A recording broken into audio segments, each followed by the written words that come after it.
복된 주일날 이렇게 만나 뵙게 돼서 감사하게 생각합니다. 오늘도 삼위 하나님께서 당신의 영광의 임재를 종일토록 여러분께 두실 때 그 충만한 은혜를 누리는 복된 날이 되시기를 축복합니다. 네.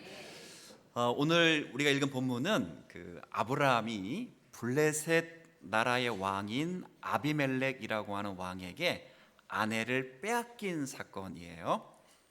근데 하나님께서 밤에 이제 아비멜렉에게 나타나셔서 그 일을 잘 수습해 주시는 내용을 우리가 이제 만나게 되었습니다. 그런데 이렇게 간략하게 소개를 해 드렸더니 아마도 이거 옛날에 좀 비슷한 부분이 좀 어딘가 있었다라는 생각이 아마 들 거예요. 창세기 12장에 아브라함이 그 기근을 피해서 애굽이라는 곳으로 이렇게 내려갔다가 자기 아내 사례를 바로 왕에게 빼앗긴 적이 있습니다. 그러니까 그때 사건과 이때 사건이 지금 오버랩되고 있어요. 두 번에 거쳐서 비슷한 상황의 사건을 기록해 주고 있습니다. 자, 이런 행태를 왜 기록해 주고 있을까? 이 기록을 통해서 무슨 교훈을 주려고 하는 것일까? 단순히 아내를 귀중히 여겨라, 이런 일반적인 가르침을 주는 것이었다면 꼭 이런 사건이 아니더라도 우리가 인류 보편 가치를 따라서 아내를 정말 귀중히 여겨야 됩니다. 뿐만 아니라 우리 모두는 더욱이 그리스도인이기 때문에 명시적인 교훈이 있어요. 그래서 아내 사랑하기를 그리스도께서 교회를 사랑하시듯 사랑하면 되는 것입니다. 그러니 명시적인 교훈이 분명히 있기 때문에 이 사건은 아마 단순히 아내를 사랑하라, 귀히 여겨라 이런 교훈으로 주신 것은 아니고, 어쩌면 이 땅에 오고 오는 백성들에게 하나님에 관하여 우리에게 말씀해 주시는 어떤 특별한 메시지가 있을 것이다 라는 마음을 안고 오늘 이 사건을 함께 나누려고 합니다. 자, 일단 이 사건을 접할 때 우리가 먼저 알아야 될 것은 이 사건을 통해서 어떤 사실이 드러나는가가 굉장히 중요해요. 그러니까 이 사건이 딱 전말이 이렇게 밝혀지면서 이 사건을 통해서 하나님이 아주 간결하게 들추어내시는 것이 있어요. 그게 뭘까? 자, 7절입니다. 오늘 본문 읽었어요. 이건 이제 하나님께서 아비멜렉의 꿈에 나타나셔서 아비멜렉에 말씀하시는 거예요. 그 사람 즉 아브라함의 아내를 돌려보내라. 아브라함은 뭐라고요? 선지자라. 그가 너를 위하여 기도하리니 그러면 너가 어떤다고요? 산다. 이렇게 돼 있어요. 잠깐 저를 보세요. 자, 이게 이제 창세기 15장과 20장의 똑같은 비슷한 이야기인데 초점이 다릅니다. 창세기 12장에서 초점은 하나님은 누구신가가 드러나요. 그래서 아브라함이 믿음이 굉장히 연약했습니다. 창세기 12장에 하나님이 갑자기 나타나셔서 하나님이 누군지도 모르는데 음성을 들려주신 거예요. 가나안 땅으로 가라. 널 축복하고 그래서 어쩔 수 없이 가나안 땅을 이렇게 여행을 하면서 아브라함의 생각은 과연 하나님이 누구실까? 하나님이 어떤 분일까? 막연한 하나님에 대한 관념을 가지고 떠났습니다. 그때 하나님은 창세기 12장에 똑같은 사건, 아브라함이 바로 왕에게 아내를 빼앗겼던 사건을 만나게 하심으로 인해서 아브라함에게 하나님이 누구신가를 설명하셔서 믿음이 아주 초보인 아브라함에게 눈금 하나를 더 만들어 주신 거예요. 하나님은 전능하신 하나님이다. 그래서 최소한 이 세상에서 가장 무서운, 누구보다도 센 사람이다. 바로 왕보다 훨씬 센 사람이다. 도대체 하나님은 어떤 분이기에 바로 왕도 꼼짝 못하는가? 초점이 하나님이 누구신가에 달려 있어요. 근데 오늘 본문은 하나님이 누구신가에 초점이 달려 있는 게 아니라 아브라함이 누군가가 달려 있어요. 자, 묻습니다. 아브라함은 누구라고요? 예, 맞습니다. 아브라함은 뭐예요? 선지자야. 근데 우리가 아브라함을 어떻게 부르냐면 믿음의 조상, 아버지라 불러요. 그러면 이 말은 우리 모든 성도의 대표로 아브라함이 부름받았다는 거예요. 그러면 아브라함이 누군가가 드러난다는 이 말은 바꿔 말하면 성도가 무엇인가가 드러나는 거예요. 제가 아주 유치한 질문을 합니다. 성도는 무엇입니까? 시작. 다시. 이거 굉장히 헷갈립니다. 그죠? 아브라함이 누구로 드러났다고요? 자, 그러면 성도는 무엇입니까? 약간 대답이 조금 이렇게 우리가 왜 그럴까요? 아브라함처럼 부끄럽기 때문에 그렇습니다. 오늘 하나님의 입으로부터, 하나님의 말씀으로부터 이 선언을 듣고 있는 아브라함의 행태를 잘 보면 선지자답지 않습니다. 초범이 아닙니다. 이걸 재범이라고 하죠. 재범은 벌도 더 셉니다. 훨씬 셉니다. 똑같은 실수를 2번 거쳤습니다. 선지자로 부를 수 있는 상황이 아닙니다. 본문 몇 구절을 보면 1절 보세요. 1절에 아브라함이, 자, 제가 읽겠습니다. 거기서 네게부 땅으로 옮겨가 가데스와 술 사이 그랄에 거류하며, 이 그랄은 가나안 땅과 블레셋 경계선에, 특별히 블레셋 땅입니다. 근데 이 땅이 얼마나 풍부한 땅인지 지금으로 말하면 말뚝을 받고 텐트를 치면 땅값 오르는 그런 땅이에요. 좋은 땅, 나쁜 땅. 그렇죠. 그리고 뭐 물도 많고 곡식도 풍부한 땅이에요. 이 땅으로 옮겨갔어요. 근데 옮겨갈 때 영적 상태입니다. 이곳으로 옮기게 될 때 아브라함의 마음을 대변한 구절을 읽을 거예요. 11절 보세요. 아브라함이 이르되 이랬어요. 이건 하나님께 말한 게 아니고요.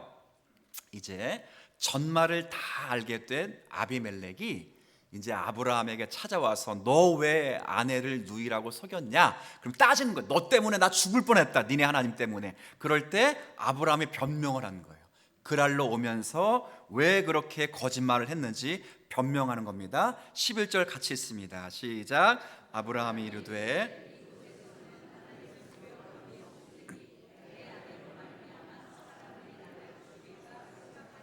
네, 이곳 땅, 이 그랄 땅은 하나님을 두려워하는 사람이 있다 없다? 자, 그럼 물어보겠습니다. 아브라함은 이 땅, 그랄 땅의 영적인 상태를 모르고 간 겁니까? 알고 갔습니다. 이 말은 바꿔 말하면 아브라함에게는 그 땅이 하나님의 약속의 땅인지 약속의 땅이 아닌지, 이런 우선순위가 삶의 우선순위가 아니었다는 거예요. 우리의 삶의 우선순위가 뭡니까? 영적 예배입니까? 예배입니다. 영적 예배가 뭡니까? 하나님이 기뻐하시고 하나님이 원하시고 하나님이 선하신 것이 무엇인지를 분별하는 것입니다. 이 기준선이 분명히 있어야 돼요. 근데 이게 없어요. 그냥 돈 보고 간 거예요. 그 땅이 그냥 좋아서 간 거예요. 그렇게 갔다는 거예요. 제가 묻고 싶어요. 이게 선지자예요? 그렇죠. 너무 제가 적나라하게 물어봤는데, 이게 하나님의 선지자입니까? 아닙니다. 그런데 입을 닫을 수밖에 없는 이유는 이 선언을 하신 분이 아비멜렉이 아니라 누굽니까? 하나님이십니다. 아비멜렉이 아니에요. 하나님이세요. 그래서 우리는 하나님께서 너는 선지자라 이렇게 말씀하셨을 때 선지자라는 의미가 뭔지를 오늘 본문을 통해서 확인해 보셔야 돼요. 여러분, 선지자가 뭐 하는 사람이죠? 물론 이제 뭐 그게 여러 가지가 뜻이 있지만 조금 더 생각하면 선지자의 임무는 하나님의 뜻을 전하는 사람이에요. 뭘 전하는 사람? 하나님의 마음, 하나님의 뜻, 하나님의 말씀을 하나님을 모르는 세대에게 전하는 사람이 바로 선지자예요. 자, 그러면 생각을 좀 해보세요. 아브라함을 통해서 그러면 하나님은 무슨 뜻을 전달하려고 하셨을까요? 이게 이제 참 재밌는데 이게 창세기 12장에 그대로 있어요. 여러분, 하나님께서 아브라함을 부르셨을 때 어떻게 부르시냐면 다 하시는 말씀입니다. 그렇죠? 내가 너로 큰 민족을 이루고 내가 너에게 복을 주어서 내 이름을 창대케 하리니 너는 복의 근원이 될지라. 지금 성경은 복이 될지라 이렇게 말했어요. 복의 근원이 될지라 이렇게 말했어요. 이 복의 근원이 뭐냐? 복이 뭐냐 할 때 그 다음 절에 잘 설명해 주고 있어요. 뭐라고 설명합니까? 너를 축복하는 자를 내가 복을 줄 것이고 너를 저주하는 자를 내가 저주할 것인데 모든 민족이 너로 말미암아 복을 받을 것이다. 자, 복의 근원이 뭐예요? 아브라함을 편드는 사람을 하나님이 복을 주시는 거예요. 아브라함을 저주하는 사람을 하나님이 뭐 한다고요?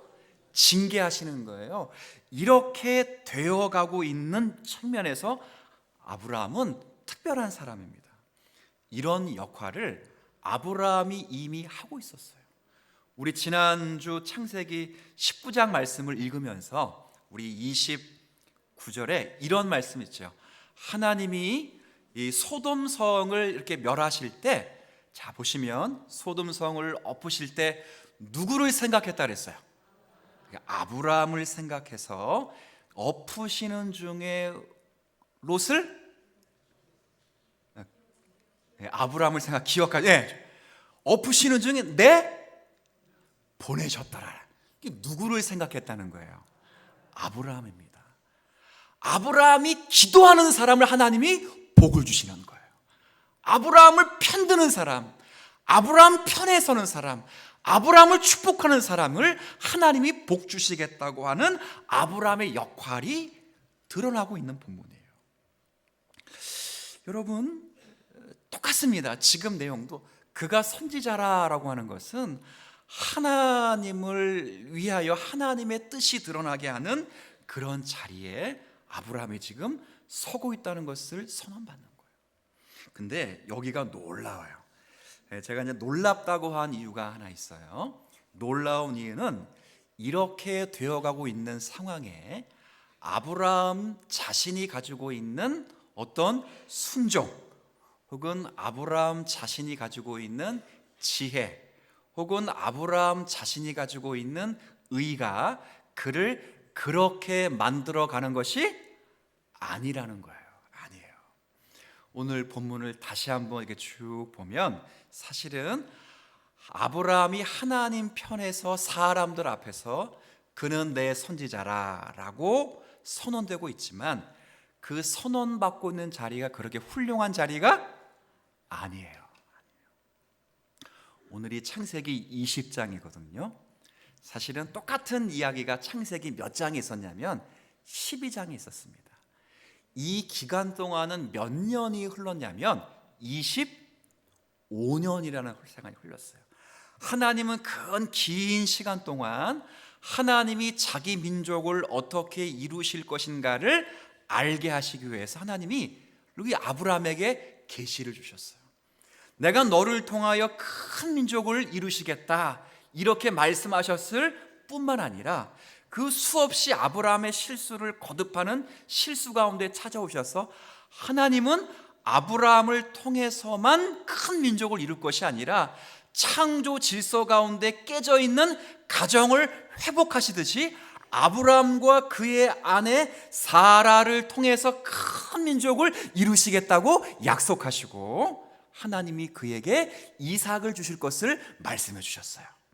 자, 그러면 이 다음 장에 가면 이 다음 성경 구절이에요. 이게 조금 지나면 이제 지금 99세 100세가 되는데 조금 지나면 아브라함은 지금은 누구를 낳아야 돼요? 유치한 질문을 해봅니다. 아마 이건 다 맞출 수 있는 거예요. 그러면 아브라함이 이삭을 낳으려면 1번 여자가 필요해요? 2번 사라가 필요해요? 사라가 필요합니다. 12장의 시점에서는 사라가 필요한 게 맞지만 12장, 13장, 15장 끝까지의 관점은 사라만 사라가 아니라 누가 필요했던 거예요? 여자가 필요했던 것처럼 착각을 할 수 있었던 계시였었어요. 그래서 아브라함이 실수해서 난 아들이 누구라고요? 이스마엘입니다. 왜? 여자만 필요하면 되니까. 근데 하나님이 나타나셔서 아브라함과 여자들을 통하여 큰 민족을 이루겠다가 말씀하지 않으시고, 아브라함과 너의 아내를 통하여, 사라를 통하여 창조 질서 가운데 깨진 가정을 회복하여 그 회복을 통해서 하나님이 큰 민족을 이루겠다고 말씀하셨으니, 이삭이 필요하면 누가 필요한 거예요? 사라가 필요해요. 그런데 지금 누구 버리고 있다고요? 사라를 버리고 있어요. 사라를. 자, 그러면 얼마나 부끄러운 자리입니까? 얼마나 부끄러운 자리예요. 우리가 이제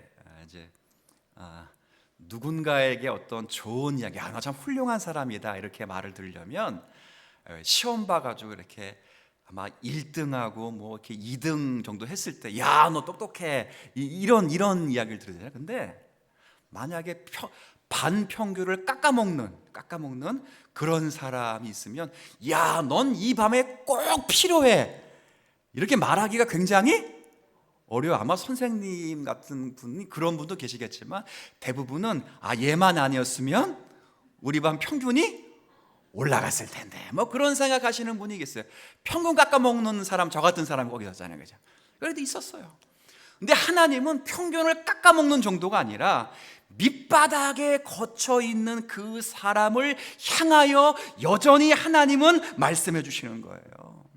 그가 나에게 있어 특별한 사람이라는 것을 말씀해 주셔요. 그는 선지자라 이렇게 말씀하셔요. 바로 여기에 하나님의 뜻과 어떠하심이 드러나는 거예요.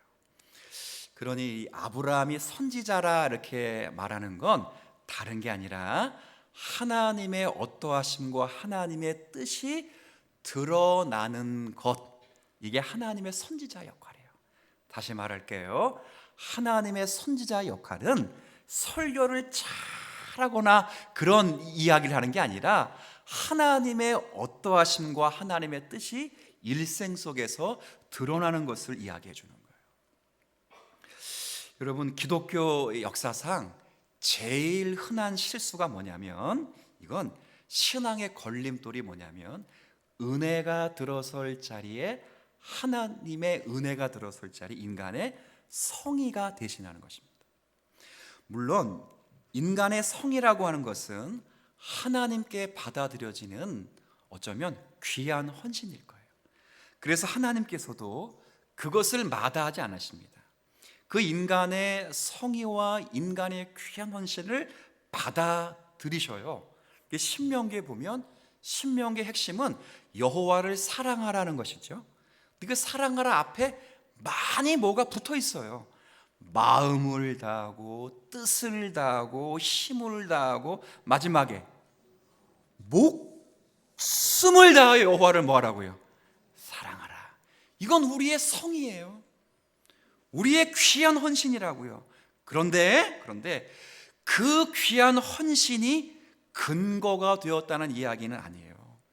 내가 마음을 다하고 목숨을 다해서 하나님을 사랑했더니 그걸 보시고 하나님이 나를 구원해 주셨다, 나를 의롭게 하셨다, 그게 아니에요.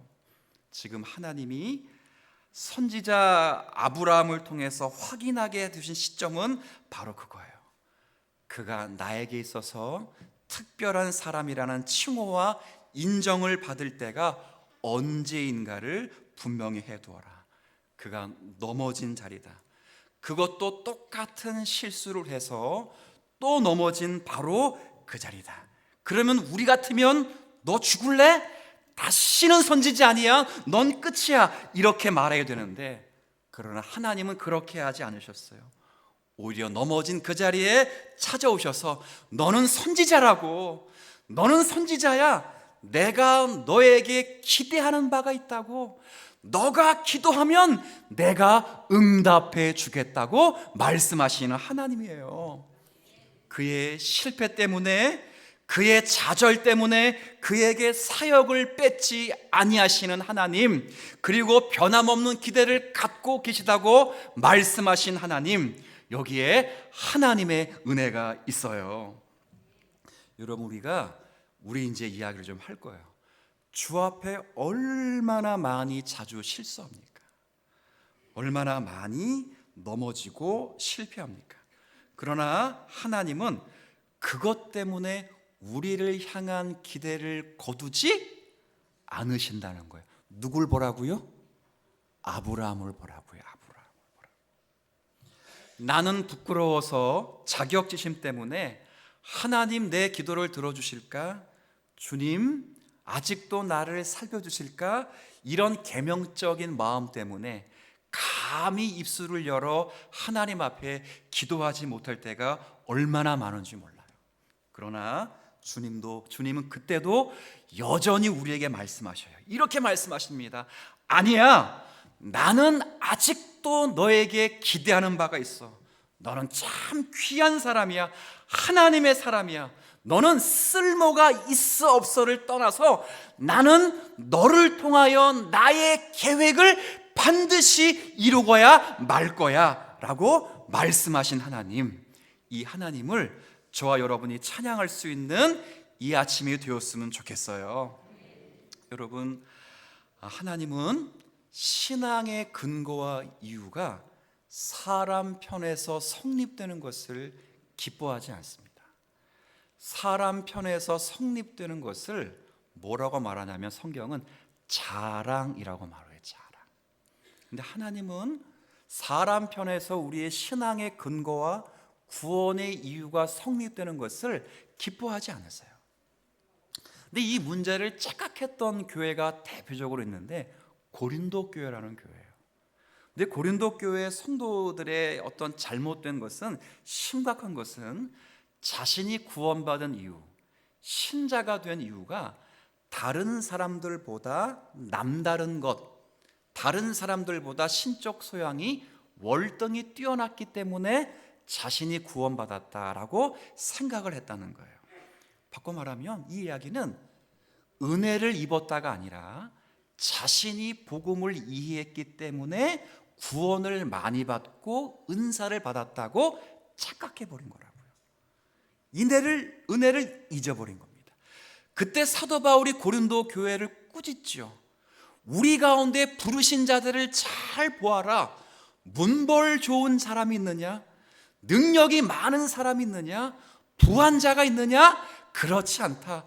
하나님은 가난한 자를 불러 부한 자를 부끄럽게 하시고, 하나님은 미련한 자를 불러 지혜롭게 하셨으니 오직 우리를 자랑하지 않게, 육체를 자랑하지 않게 하려 함이니라, 이렇게 말했어요. 그러면서 유명한 말씀을 우리에게 하십니다. 여러분 다 아시는 말씀이에요. 우리는 하나님께로부터 나서 그리스도 예수 안에 있고, 예수는 하나님께로부터 나서 우리 안에 지혜와 의로움과 거룩함과 구원함이 되셨으니, 그죠? 이는 자랑하는 자는, 함께 합시다. 시작. 안에서 자랑하려 하며 하심이라. 누구 안에서? 자, 이 말 잘 들으셔야 돼요. 우리의 자랑은 예수 그리스도 안에 있는 것이다, 그 말이에요. 우리의 유일한 자랑은 뭐라고요? 내가 예수님 안에 있는 것입니다. 그리고 지금 내가 자랑할 수 있는 여러 가지 조건들이 있다면 이 모든 것은 예수 그리스도 안에 있는 것들이었습니다. 내가 만든 것이 아닙니다. 예수님이 주신 것입니다. 지혜를 자랑하는데 그 지혜 예수님 것입니다. 그렇죠? 하나님이 우리에게 지혜를 주셨어요. 그래서 무지한 인생이 깨닫고 영적인 시야가 밝아서 참된 지혜를 깨달았어요. 영안이 열렸다고요. 그런데 영안이 열리자 우리의 우둔한 마음이 보여서 죄의 채굴이 인하여 절망하게 될 때 예수님은 우리에게 의로움이 되셔서 칭의가 되어주셔서 우리를 죄에서 건지시고 구원을 허락해 주셨어요. 그리고 의로운 자가 이제 거룩한 성화의 삶을 살아갈 수 있도록 세 번째, 우리에게 거룩함이 되게 하셔서 죄에 대해 죽고 의에 대해 살아갈 수 있는 힘을 공급해 주셨어요. 그러나 우리가 거룩한 성도로 살아감에도 불구하고 아브라함처럼 넘어지고 쓰러지는 자리에 서 있는 순간이 많지만, 그러나 마지막에 예수님이 우리 안에 구원함이 되어주셨기 때문에 그 좌절과 실패를 딛고 일어서서 그리스도의 찬란한 빛으로 들어가는 은혜를 주시는 거예요. 이 모든 게 다 누구 거라고요? 예수님 거예요. 예수님 거. 그래서 그리스도의 최대한, 그리스도인의 최대한 어떤 신앙의 표현은 이건 한번 따라해 주면 좋겠어요. 두 글자, 아주 쉬워요. 감사. 뭐라고요? 감사하는 거예요. 자랑이 아니라 뭐예요? 감사예요. 감사를 다른 말로 하면 충성이에요. 충성. 신실한 거예요. 신실. 기독교 역사상 가장 탁월한 사람, 가장 훌륭한 사람의 특징을 잘 보면 감사와 충성이 가득한 사람이에요. 그거예요. 지금 하나님이 아브라함을 선지자로 나타나실 때, 하나님의 사람으로 세우실 때, 나타내실 때 바로 그것을 보여주시는 것입니다.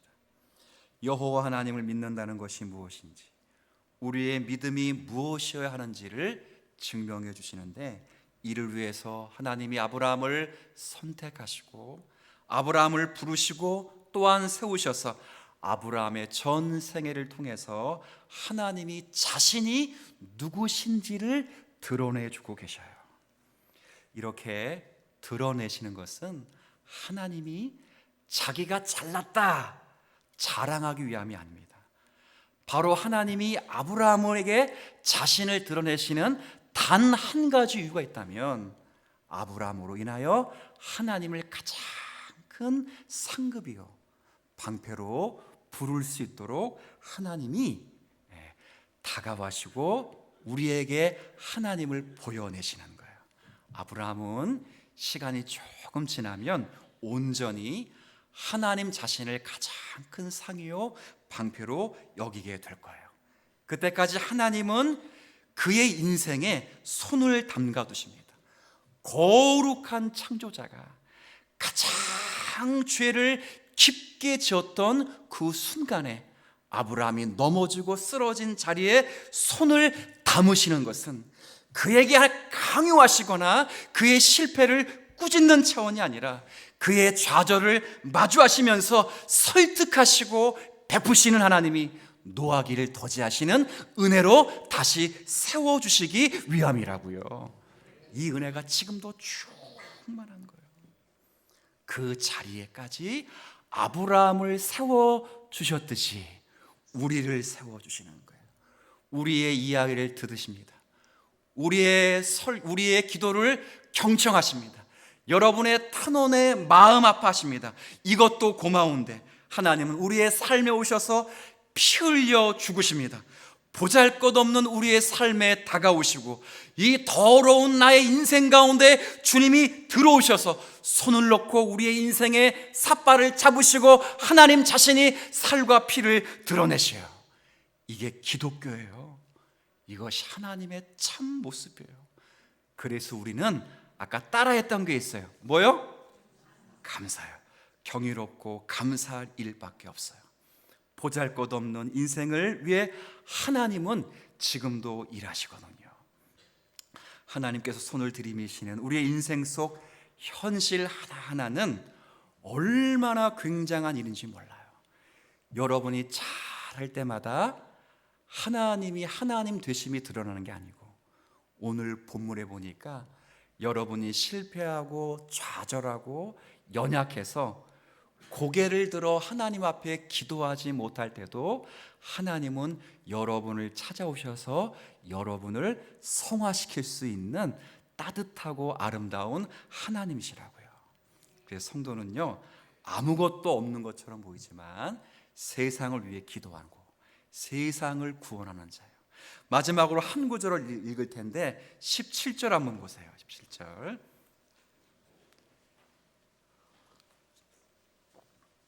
자, 17절. 자, 같이 한번 읽어보겠습니다. 시작.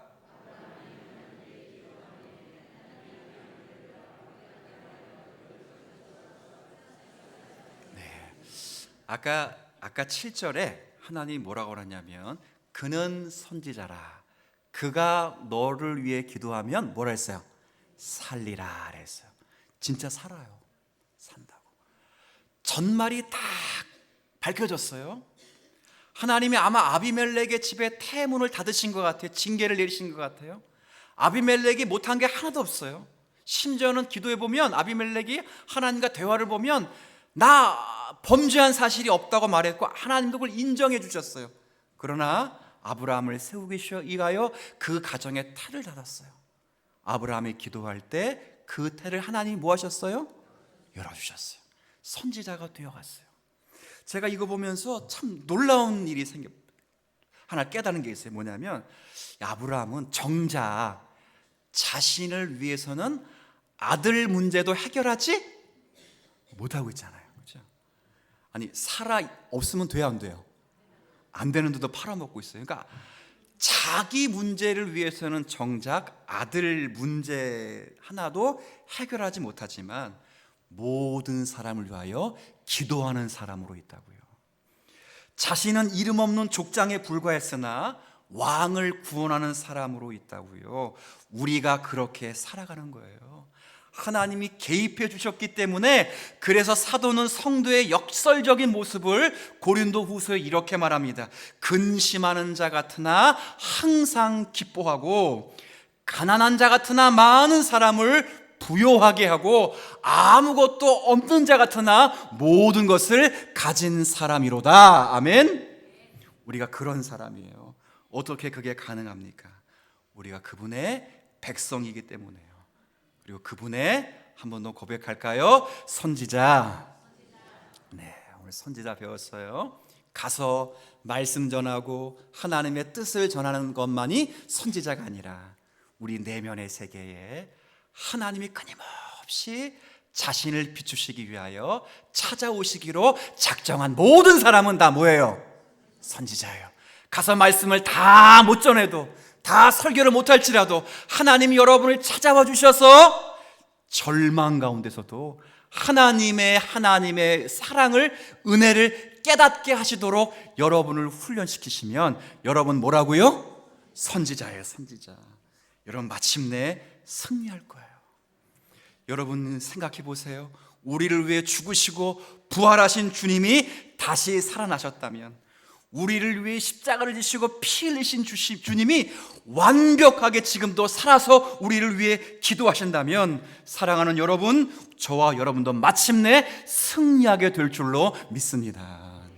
그때까지 여러분이 이제 일어나셔야 돼요. 주님 앞에 담대히 나오셔야 돼요. 아브라함처럼 재범이 될지라도 가중 처벌을 받아야 될 마땅한 자리일지라도 하나님께 나오시고 그 우리를 위해 희생하신 예수 그리스도를 구주로 주님으로 영접하시고 진짜 회개하심으로 우리의 마음을 내어드리면서 주님께로부터 사랑하는 내 자녀야, 나는 아직도 너에게 기대할 바가 있도라. 그 좌절 때문에 기도의 문을 닫고 넘어지거나 쓰러지지 말고 다시 나의 말씀 가운데 돌아와 너를 향한 나의 계획을 이루기 위하여 다시 한번 나를 바라보는 성도가 되라는 음성을 듣는, 그래서 나의 나됨은 전부 하나님의 은혜입니다 라고 고백하는 선지자들이 되시기를 주님의 이름으로 간절히 축원합니다. 네.